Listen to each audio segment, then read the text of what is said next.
First and foremost, Mike, all the way from Detroit, welcome to the show. All right. Thanks for having me. I'm excited to be here.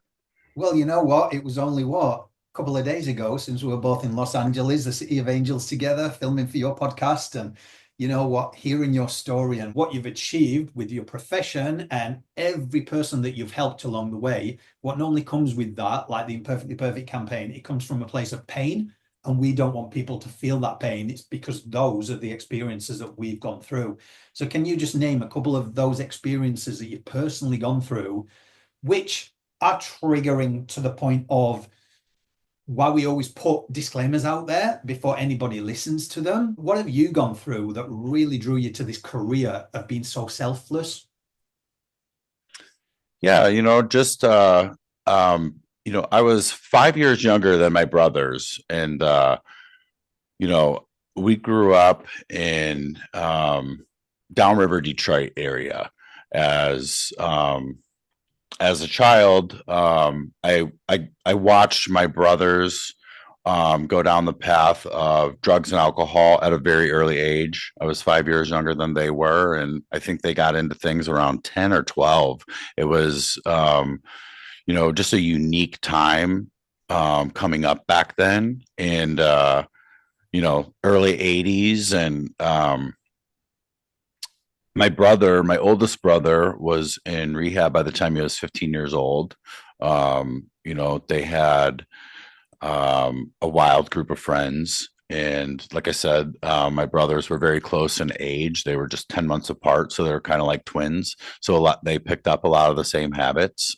We had, our parents were very good as far as discipline went, but they were just, my oldest brother was just a wild child, and there was no keeping him down. I mean, and we went through, our father disciplined us with the belt, with the paddle. I mean, we had a very thick paddle, and he broke that, on us several times over.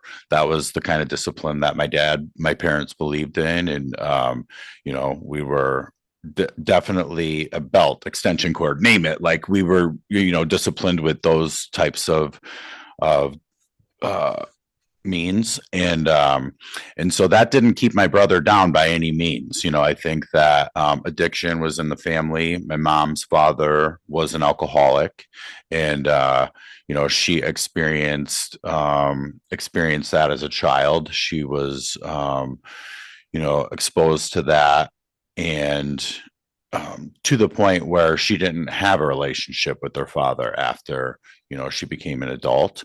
And we rarely saw him. But that carried over, I think, to my brother. And like I said, he was in rehab by the time he was 15 years old. That took a toll on me emotionally, because I loved my childhood, but as you're a child and you're going through these experiences, you don't know how to process, right? Like, you love all the good days, and I love my brothers, I love my parents. And I was sad to see him make his way to rehab at 15. I remember answering the door, and my brother's girlfriend is standing there. He was dating a model at the time, and her mom was with her, and they were crying. And I think they had gotten pretty heavily into cocaine. And I think that was like one of the straws that broke the camel's back. And my parents had to make some pretty intense moves at that point. And that took a toll on me a lot. I would go visit him in rehab, and as the years unfolded, it just got worse. It didn't get better, it got worse. And ultimately, by the time he was in his early 20s, he got one of his girlfriends pregnant. And my dad was very religious, and really drove his religious beliefs into us, and wanted my brother to marry her. And so he did. He wasn't ready for that, and he was still carrying on like he always had. And so that wasn't going to tame the beast. That's not how that works. And so he was not wired to be a husband and a father. And And then so he went in that just kind of blew up, and he ended up going further deep into his addiction, the drugs and the alcohol, and ultimately, and then by that point he had two kids. You know how that goes, there's never just one. So that got pretty intense and pretty crazy, and ultimately he ended up in an accident. So I had an apartment at a very early age. I was 17 and I was carrying on myself, with the wrong crowd. And I remember my brother's wife, I think she had kicked him out at that point. I didn't know exactly what happened, but I know he showed up with some buddies on my doorstep and ended up coming into my world at that time. And, and then ultimately, after a night that got out of hand, he was involved in a drunk driving accident, and a death resulted out of that, and he ended up in prison.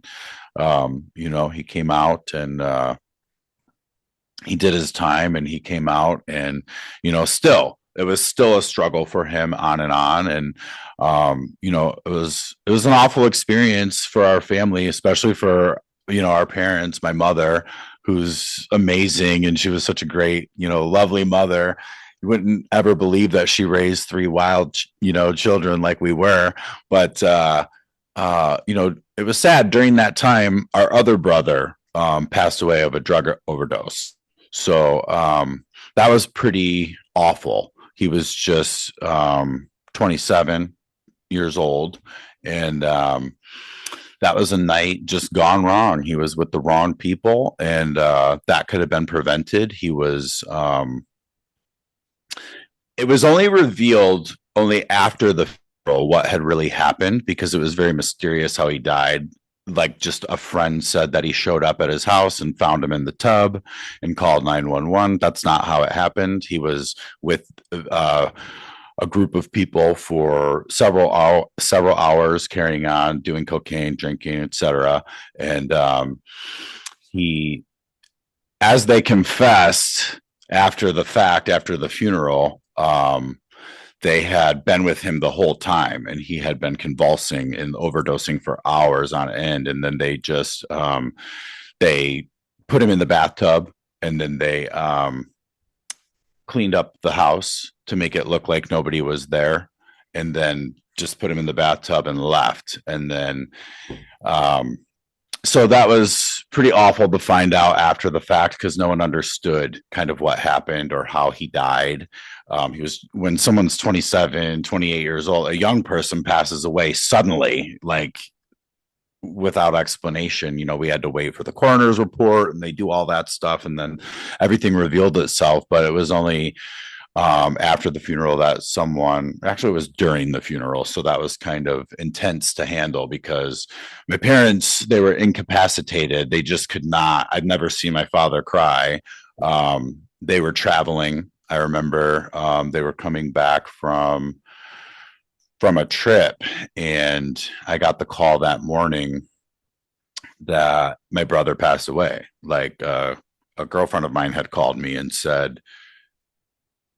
had prompted me to call the hospital, and I was that my brother was in the hospital, but really he had already died. And so I did, and I got that news from the woman over the phone, and then my parents got the news while they were traveling back from somewhere. And I had to plan the funeral pretty much. They couldn't, my mom, I think she had to be medicated during that time because she was just beside herself. It was very sudden, that happening. And then, like I said, I don't think I'd ever seen my father cry up until that day. And they came back and just collapsed in the driveway right in front of me. And then we had family coming in from all over. I'm sure you can imagine, when someone young passes away, the funeral is just like, we had to have it at a huge church. We didn't have it at a funeral home, because it was like people were out the door. And so putting that together, that was a unique experience for me, because what was I, 23, I think. And like I said, just picking out all of these details, picking out his casket, and putting picking out the clothes that he would wear in the casket and dealing with these funeral people. That's a business. That was very weird for me to deal with a professional, and they're asking all of these questions, and it's awful. You know what I mean? And they're as compassionate as they can possibly be. But I remember sitting there with my parents, and their eyes were just, bloodshot to hell. They had, where they're wearing sunglasses, and they couldn't answer any of the questions. And so I kind of took all that on, and then, like I said, the details of how he died from the people that were there kind of revealed itself. Someone finally confessed and said, "Here's what went down." And then, my father was furious, and he wanted me to go handle this with all the police and talk to the police about this. And so I'm doing that in the midst of having all this family there, and trying to navigate, between the funeral and the aftermath of it all. And there's no good Samaritan law, so no one committed. I just couldn't understand that either. I'm like, how do you clean up a whole scene, and let someone, ultimately die? That went on for like 6 hours, before anything really took place, before a 911 call was made. But that's the way that works. There is no good Samaritan law that says you have to save someone's life and you can watch them die right before your very eyes. And so that was interesting to take in that experience. And just the experience of going to have to identify my brother on a slab, on a stainless steel table with my father, at the coroner's office. That was awful. Those are the last images that I have, and those always come back. You don't get to pick. And even listening to that and getting to know you, Mike, like, you got such a beautiful heart and a warm presence to help other people. And to even hear that, it's so important to hear people's stories, to know why, because people can see the accolades, they can see your profession, they can see how many people's lives you've actually impacted, but some don't even know the reason behind all that. And you even said going through that, but you weren't perfect yourself.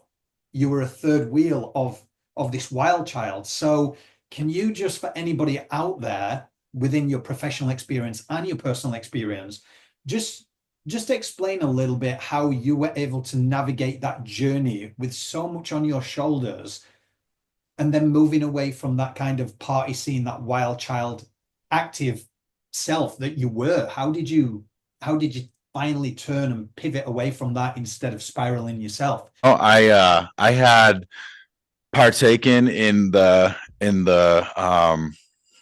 wild side of things myself. There was a point in time, the only way for me to connect with my brothers was to, get involved in, the wild side of things. And I had my own wild streak. Like, I was not perfect by any means. Like, that was just kind of the culture that I grew up in. And that was what everybody did in school. You know what I mean?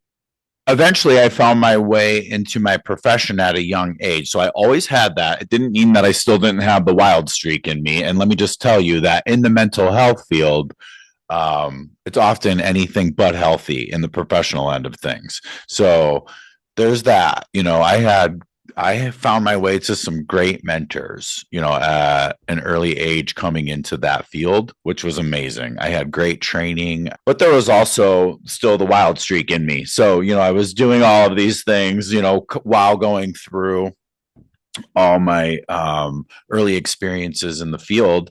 And that's kind of also too, that was the nature of that field just for several years. I found my way into an amazing company, and leadership was fueled by alcohol. That's what you did when you debriefed after a long, tough day. Like, everyone, got down at the local watering hole, and you debrief the day over cocktails, and one cocktail leads to 13 shots, and then, you know what I mean, and then the next thing you know, old Jed's a millionaire buying the whole bar shots. But that was the culture, that was what it was. And it was often toxic. And when you're living a toxic life, you're going to have toxic relationships. I had toxic friendships, and things of that nature, and toxic working relationships, and That was hard. Ultimately, kind of fast forwarding a bit through, because I stayed with the same organization for almost 20 years before I started my own organization. And, I love, everyone goes through their stuff. I'm not villainizing anyone. Um, Unfortunately, my employer, who is also a mentor and a friend and like family to me, they went through their stuff, and I was on the receiving end of that. I had always been on the receiving end of something like that, with my brother from a young age. I knew what that looked like, having all my stuff stolen and pawned off for drugs. And, I had always worked and earned money from a very young age. And I always bought myself things, but couldn't hold on to anything for too long when someone's stealing it to pawn for drugs, So, there's that. So I learned kind of like to not have attachment to things, at an early age. And I kind of, I always had good earning potential. So when I wanted something, I was able to get that, but I knew easy come, easy go. And, it's kind of the same with relationships, watching my brother come in and out of my life. I watched that with various people throughout my life, that schoolmates that died of a drug overdose also.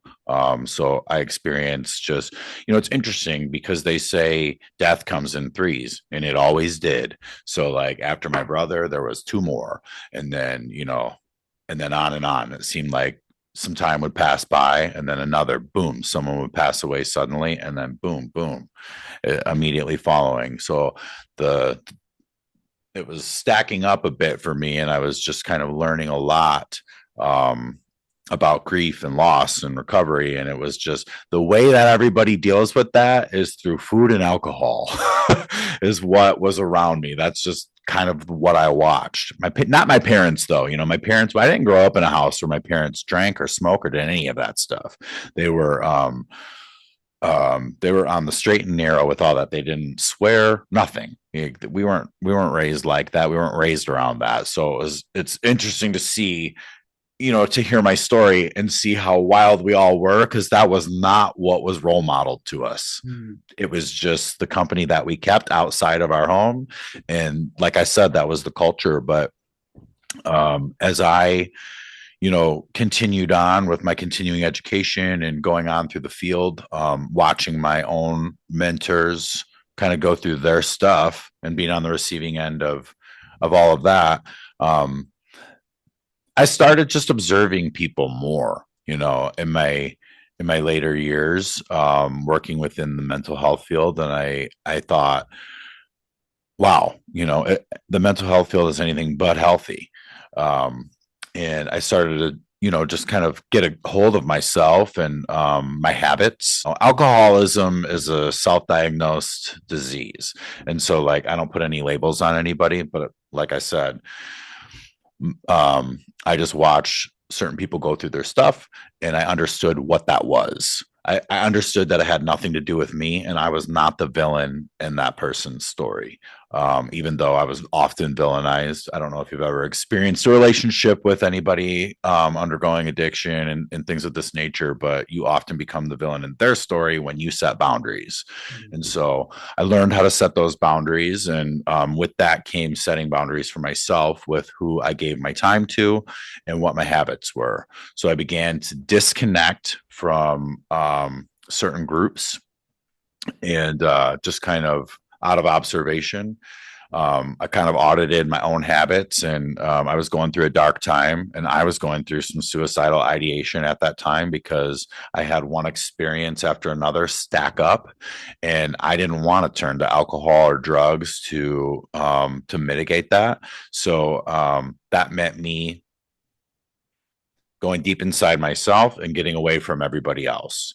And I ultimately started up my own organization, but throughout that was my darkest time. That was my deepest, darkest time. I had a belt around my neck, and I would often play with that thought and just to get a feel of what that was like to put the belt around my neck and to pull tighter and tighter and tighter, thinking one day I would just do it. And trying to just get comfortable with that. And kind of like prepping or warming myself up, it felt like. But um but then, I would persevere. I would just have these days where I would just be like, well, this is how it's going to be. And then I just really threw myself into fitness. And I think we talked a little bit. Well, we've had so many great conversations, but I told you, like, there were points in time where I was working out 3 times a day. Like, I would get up in the morning and I'd work out. And then, like, midday, I would walk 8 miles. I would listen to an audio book, and I would write down some thoughts. And then I would have an evening workout too. Well, I didn't want to lay down. I did not want to lay down, and I didn't know how to shut off the noise because all these thoughts would come in, and all these experiences were culminating, like, into my brain at one time. And it was like every time my head hit the pillow. So, like, if I wasn't putting things into action during the day, or if I wasn't working out, which felt amazing to me. So exercise, endorphins and all these things, that was like its own drug. And I was gaining, like, aesthetic bonuses from just wanting to feel better mentally and physically. You get to see, the aesthetic bonuses come along with it when you're healing yourself. But I wasn't driven by the aesthetics in the beginning. And then once you start seeing the aesthetic bonuses, that's where the whole, like, disillusion comes, and nothing's good enough, nothing's big enough. And I think we had so many good conversations about this because a lot of our story in later on in life mirrors each other. And that's why you resonated with my story and we connected on a whole new level. But this evolution that you've clearly gone through and this deeper inner work, I want to take you back for a second to starting your own mission that was placed on your heart. Because obviously we've seen the industry, the mental health, and I think what a lot of people don't understand is, yes, there is a lot of toxicity within those environments because people are also dealing with their own demons. And I think Yes. we start it from a place of wanting to truly help people, but this healing process is not linear, it's continuous. So Yes. you've got to really take that hat of judgment off when it comes to certain organizations and charities because people are dealing in their own way. And when you are seen as that ultimate strength, that leader driving something, you have got even more pressure on your shoulders. And for someone from such a young age, like you say, 15, going through all of these trigger points and trauma, and then deciding to take on something yourself is an added layer of how do I get this mission out? What do I do? I need a team. Now I've got a team. Everyone's relying on Mike. How was that? Because we had a great conversation about the reality of starting a mission placed on your heart. So let's just go into that because I think that is fascinating for anyone to listen to when you have got this calling on your life. Yeah. I mean, always go back to mentors. So I had great mentors, and like I said, I don't want to paint a completely dark image of the mental health field. That's in every area, in any field of expertise. It's all over the place. But I can only speak from my experience and the field I'm in. And so there's good and bad with everything. I had good mentors, I had some not so good mentors, but I learned from both just out of observation. And I kind of knew the way I wanted to lead. I was in a leadership position already. So I had started, the only thing I hadn't done with my other organization was be on the end of the startup. So I came in 4 years after that. That was not my company, but I had the blessing of getting to learn every position in that company from the ground up all the way to administration under my employer. And I had such autonomy, and I was able to, you know, my employer knew that that I could be counted on. I was dependable, and, kind of allowed me the space to write my own ticket, which I wore many hats, and I was good with that because I like doing a lot various things, and I could do it and I could keep up with it, and I was good at it. And so those weren't things I always recognized while I was doing them. I didn't realize that until, these recent years when I started after starting my own organization and watching, wow, what I could do and what I did. You only go back and reflect. But during that time, I didn't know. I I thought I was a piece of shit all the time. I made my way out of the organization, which was just a huge. I had a work family. I loved the organization. Um, I just wanted out and I just wanted to find my way. So I did leave and I found my way to actually someone intervened. Somehow I felt like this was some kind of divine guidance, like this other employer entered and like headhunted me and like had no idea what was going on, that I was looking to leave or start up my own organization or go work for someone else, and offered me more money, like 15 grand a year more, to come work on their team. They knew my history in the field. They knew I had a good reputation and they knew what I could bring to the table. And so I was flattered and I thought, wow, this must be a sign. And so I took it. And so that's how I made my exit. I only worked there for 2 months before I realized we were not in alignment. And it just didn't work out. And so I abruptly ended up, I mean, the second month in, I had a stomach ache every single day. So I just want to say during that point, because I've got a similar story with you. Do you now look at that as kind of that divine intervention that you was moved into there to again show you not what you wanted to become? Because yes, I same, do. I got placed during COVID into a non-profit. Morals, integrity did not align at all. And I knew for some reason I wouldn't be there for long. And I was there for 6 months. And I now know I was placed there to see why I didn't want to do what I didn't want to do. And each to their own. But listening to your story again, it's something else that bloody mirrors in this journey. Yes. We're supposed to be the one with the heart that leads, but we've got to experience it from other point of views to see how and what is aligned with us. Would you agree with that?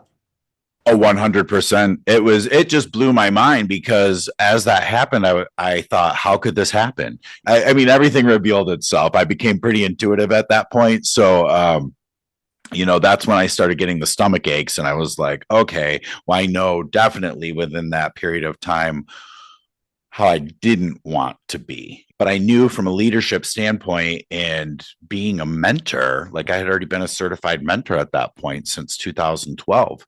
And so I knew, you know, what good leadership looked like when you weren't masking it with whatever baggage you were carrying and putting it on out onto other people, because it seeps out into your performance. If you're not taking care of yourself and your mental health and you're not leading for your team, it's going to come through in every toxic way possible. I just didn't want that, and I knew what it looked like. So that's when I really started taking things seriously for myself, and I had to cut everything out. And I just really started with challenges that seems simple. Like I used to, just with drinking and smoking cigarettes and various things like that. It was like, well, geez, can I get rid of this for just like 30 days? Like, let me just see, because also too, like I was really getting into fitness at that time. I was using a juicer and I was juicing veggies and, crafting my workout plan and so those things would set me back if I carried on that way with the drinking, the smoking, and the hanging out with everybody else that's doing that and going out to the bars. I tried. Don't think I didn't give it a valiant effort. I tried. I would go out. I would drink. I would even juice like lemons and vodka just to stay in the mix. But I was like, I don't even like this. So when it left to my own devices, I realized when I kind of got away from everybody else, I was like, I don't even drink. So, much like at all. So I would still kind of just push myself to do it, to go out and relax and have a good time. I would call it just blowing out the cobwebs. Like, let me just go like release some stress and have a few cocktails. But like, gosh, at this point, I can go. I think it's almost been closer to 2 years since I've even had a cocktail. But that's how unimportant it is to me. It's neither here nor there for me. I'm not saying you won't. I would never have a cocktail with somebody or anything of that nature if it was time for that. But it just hasn't been time. And during that time, it just kept eliminating itself. And then it was like, then I just was like really challenging myself with fitness. I began working out with P90X. It was called Beachbody P90X. I don't know if you've ever heard of that. And so I remember I had the DVDs, and that's a military grade workout, let me just say. So I'm not the type of person to put in the DVD and start something and press pause. So I would go through the whole workout. So like I couldn't walk after, you know what I mean? I'm like throwing up during it, but I would continue on. And then I thought, holy shit, there's got to be a better way. So then I just realized like hit pause. So like I just like sat down on the bed one day, ran the DVDs, pulled out my pad of paper and started tailoring the workout to myself. But I thought there's something to the 90 days, right? I was like, gosh, there's something to that 90 days though. So I started tailoring the workout to what I could do. I was like, I can't do everything in this workout because number one, I haven't been in the military. It's a military grade workout and it was more advanced, you know, than I was prepared for. So, but there were things in there that I could do. So I tailored it to the workout that I could do for myself. And then I gave myself 90 days. And then I also said, like, don't smoke for 90 days. And then, like, don't do coffee for 90 days. And then don't do like, and then it was just one thing after another. And then I just was fascinated. Like, the few people that I did interact with during that time would tell me like, wow, I could never do that. Like I could never give up coffee or I could never give up social media. Like I'm connected to my phone like nobody's business. And and I was fascinated by that. I'm like, wow, why? Like, so cause you don't realize what you can get rid of until you actually try. Right. And so I just wanted to try everything. I gave up TV. I haven't seen TV in like a decade. Like cable, like television and news, I gave up on all that stuff. I'll watch YouTube or, pop in a movie or something of that nature. But it does tell you a lot about yourself and what you learn. So even for the past couple of weeks, I removed myself from Facebook. I was just trying Yes. it. Like you said, 90 days. I removed myself because obviously I'm across a lot of social platforms with what I do. But I was just like, okay, I'm going to remove myself and just test something out. And it shows you a lot of dependency on you with how many messages you get from people. And you see what person you have become in other people's life, like when they reach out and what they reach out for. And it tells you a lot about yourself that you have positioned yourself to be either that dependable person or someone consistent that's always got the answers that can help other people, but who's actually pouring into you. And in reflection, what we were speaking about in terms of starting your own business, non-profit, and then everything else you do as well with the show that you do, it's it's one of these hardest things that people at times, if you've not gone through the experience, you can't grasp. You see the accolades, you see the grandeur of what we've both produced. And until you get around people who have done it, like we did in LA that first day when we was catching up for an hour and it turned into like 3 4 hours just conversating around the hardships of building something yourself. Because Yeah. can you take us briefly into? I know that you slept on a mattress when you first started. People didn't see Yep. how much energy were drained from you, from me, and a lot of the times we do it from an incredible place. But unless you do step up as that leader, you do pigeonhole yourself to be that person where everyone's dependent on you, and your energy is just so depleted that you've got nothing left to give. That's where I was at. And so I was pouring into myself. And so, I did sleep on an air mattress when I got to my first office. I started everything from scratch. My startup was rough, but with all of the things that I mentioned prior, that was like training. I was putting myself through like warrior training. I was going through hell, That's your and I was military training, mate. yeah, right. And so like I had like prior to like getting to the point of actually filing my paperwork, with the state and coming up with my company name, my logo, all the details of everything that I was putting together. It was just like I can flash back to that time. And I remember, I think I told you, like I remember writing my articles of incorporation and typing up on my laptop, and I'm a post-it guy, so like I have post-its everywhere, just like that's sometimes my form of journaling. It's not like in a formal journal, it's just like here's what I can write in a minute.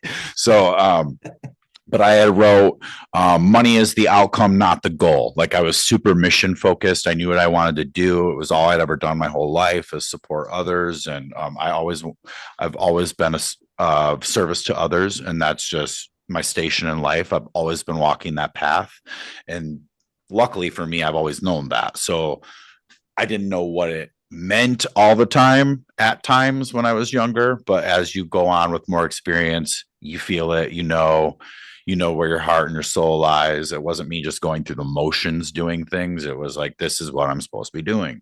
So, I had the passion in me. I needed the training. I needed to train my body to train my mind, and I needed my mind to train my body. So, like, I understood that, and that meant cutting all those other things, all those substances out, and all the toxic people, all the relationships. And I needed to know at that point what a good relationship looked like. So I needed to have a good relationship with myself because I knew I had written down on a piece of paper, like while I was starting up my company, who was the villain in my story and vice versa, and they mirrored each other. I found my way to church. We talked about that where I got baptized. I had a really rough day, and I was stuck in traffic, and I was like having a fit, and I ended up pulling off into this parking lot trying to get out of traffic and found my way to this church.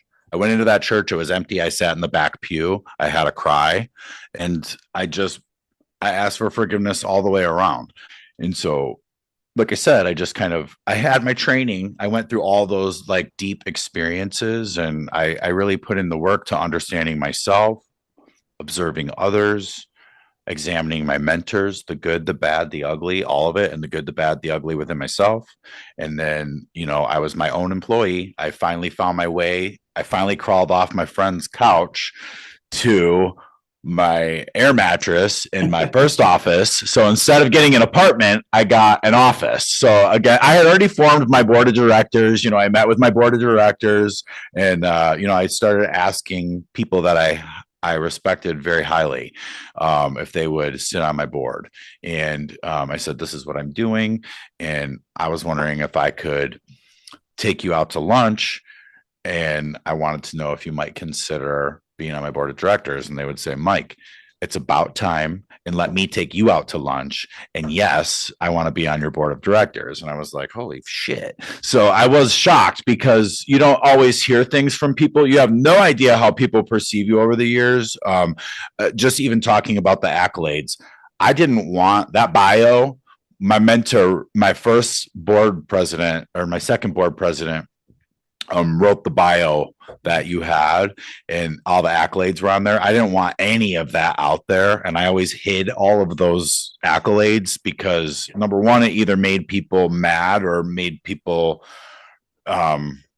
treat me differently. I don't know why. I always ended up on the other side of people. Like it was like anytime something good came my way, I was again like the villain. I'm like, how am I'm just doing like my job and shit. I think it's truly, what's the word I'm looking for? There's the humbleness in it and humility that we both have, and people who start something that they go through that hard process as well. Because, like I've told you, a lot of people never knew who to deal with the Imperfectly Perfect campaign because I pushed everyone else forward until Right. a mentor of mine said, Glenn, if I wanted to invest, who do I? And I'm like, well, me. Well, you could have fooled me because I don't see you anywhere on this. And I think we go through such a struggle in itself in going, okay, I do need to be seen because I am leading this and I need investment, or I need to make money to make this go or pay for my family and do what this and da da da da da. But on the other side, I don't want to be seen as, hey, look at me, look what I'm doing, look what this. And I think that is a struggle that I have had Yes. quite a few years. And it's only when you go through, and we've both been through this spiritual evolution there, it's like, good people with good hearts make money and do good things with it and truly do lead from that. Through the entirety of what you've been through, there's two questions that I've just got left for you. One of the biggest ones, as you often know, so I hope you've thought about this one, Mike, mate. What does, and can I just say I love the t-shirt, what does imperfectly perfect mean to you? Accepting all your flaws. I mean, meeting yourself where you're at and giving yourself some grace. Love that. Short, sweet, and to the point. And then another thing I just want to finish off with before asking where people can find more information about you is you've got lived experience, a lot of lived experience. You've also got a lot of qualifications. You've been in this industry for a long time. If there's anybody out there that's struggling, how important is it to share your story and speak up and just talk about, how do I say it? That fear that we hold for so long in hiding with guilt and shame of our stories?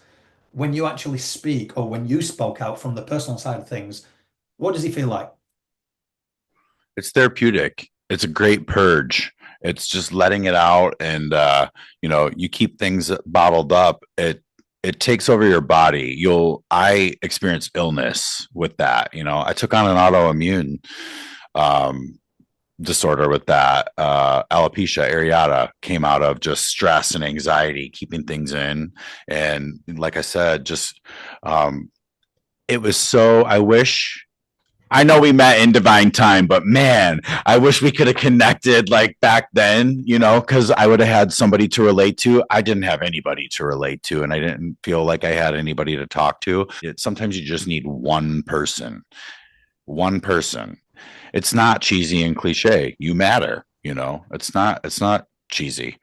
You do matter, and reach out.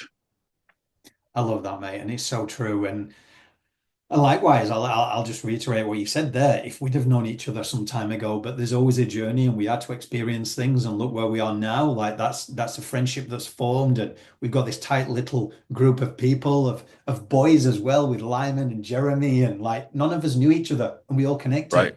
And for anybody Yes. listening, when me and Mike did finally meet, oh, we couldn't fathom who'd introduce us. And that's how synchronicity works. It's just like we become aligned and you find those people. And even though two grown men talking about the vulnerabilities, it is that easy when you're so comfortable with yourself. You've been through that much, excuse my language, but shit, you Yes. just you don't care of judgment or fear. And look what can come from it. A global movement, international resounding shows, and you've got the Inner Circle on air with Mike Cormier. Like, where can people find out more information about you and your show, which has just released our episode, which is incredible? I've listened to it a few times, mate, because it was such a good in-depth conversation. But where can people find out more about you?